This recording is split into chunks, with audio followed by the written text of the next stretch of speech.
भगवान का पूजा पाठ कर दिया, सब चीज कर काट देता। क्या?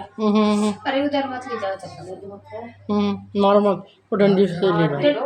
हाँ यूं दिखा कर पी ले वो। बोलो सत्यनारायण की जय। चलो कथा सुनने आ रहा हूँ। हाँ। पीले रंग का। हाँ तो इसी प्रकार से इधर को आ जाओ। प्रेत ने बोला कि मैंने हवन से देवताओं को और जो है कौवे से पितरों को मैंने प्रसन्न किया। हाँ जी, पीला रंग ज्यादा पसंद करते हैं, इसीलिए पीला रंग। हाँ। परंतु फिर भी मुझे जो है प्रेत योनि प्राप्त हुई, उसके बारे में सुनो, क्योंकि जब मेरी मृत्यु हुई तो मेरा पिंडदान नहीं हुआ है? अब मैंने पुराणों में सुना है कि सबसे पहले पिंडदान के लिए तो संतान पुत्र होना चाहिए।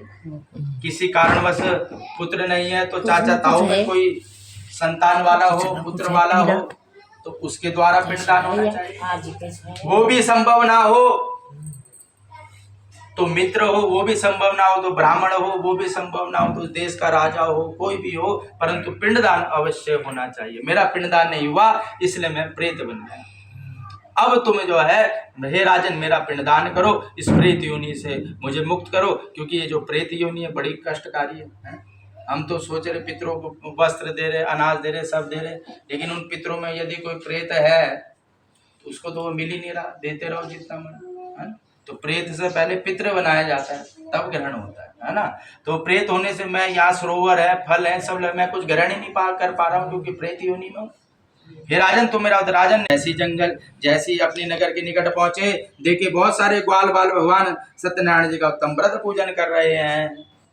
हाथ जोड़कर प्रणाम भी नहीं किया राजन ने। उसमें काल का वास होता है, एक शुद्ध सोना होता है। जब विवाह होता है मांग भराते हैं तो बोलते हैं निकालो सोने के अंगूठी, बोलते हैं किससे भरते हैं हम, सोने से ही भरिए। तो सोना भी दो प्रकार का होता है, एक में काल बैठा होता है।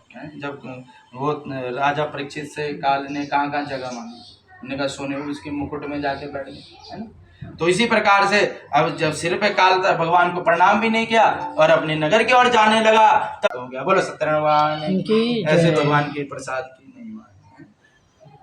भगवान विष्णु जी के पार्षद आ गए लेने, प्रेत था और प्रेत से भगवान के प्रसाद को ग्रहण करके ही जो है, और जिसने प्रसाद का परित्याग कर दिया उसके 100 पुत्र इत्यादि नष्ट हो गए।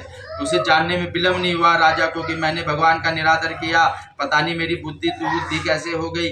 मन में विचार करते हुए बाल बालों के साथ बैठकर उसने भगवान का पूजन किया, प्रसाद को ग्रहण किया और श्लोक में सब लोग को होकर अंत में बैकुंठ धाम को गया। बोले सत्यनारायण की जय। ऐसी महान पुण्यदायी व्रत है।